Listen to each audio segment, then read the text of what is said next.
रोंगौथि सायख' आनजाद बे आसामावनो सोलिबाय थादों। गासै 18 जिल्लाफ्राव बियो सोलिदों आरो बे आनजादाव गासै 16,000निबो बांसिन फरायसाफ्रा बाहागो लादों।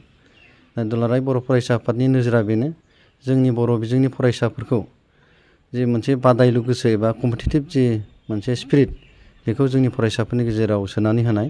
बेजों इयुनाव जाहाथे जोंनि फरायसाफ्रा गुबुन गुबुन बादायारि आनजादफ्राव बाहागो लानानै गावनि जे जिउ राहा दानाय एबा केरियार बेखौ मोजाङै दाफुंना लानो हायो।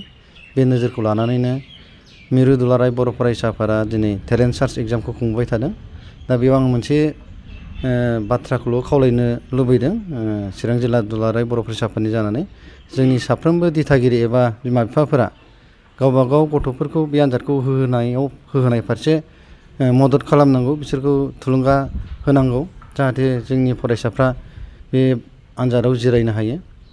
मानोना बे आनजादनि बा बे टेलेन्ट सार्च एग्जामनि गेजेरजों गावखौनो राफोद सासे फरायसा हिसाबै दानायाव बे आनजादा जोबोरैनो मदद खालामगोन।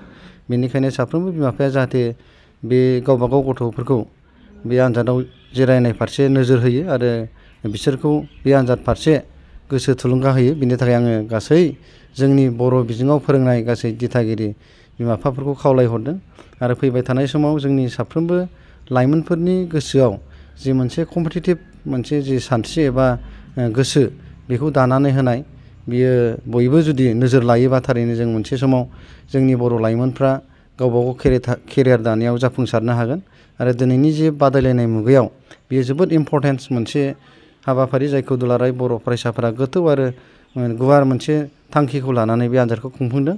आङो दिनै बे आनजादाव जिरायनाय साफ्रोमबो फरायसाफोरनि गाहाम हामलायथि बावदों जाहाथे बिसोरनि इयुन जिउआव केरियार दाफुंनाय फारसे बे आनजादा थोजासे मदद खालामगोन बे मिजिंखौ थिदों।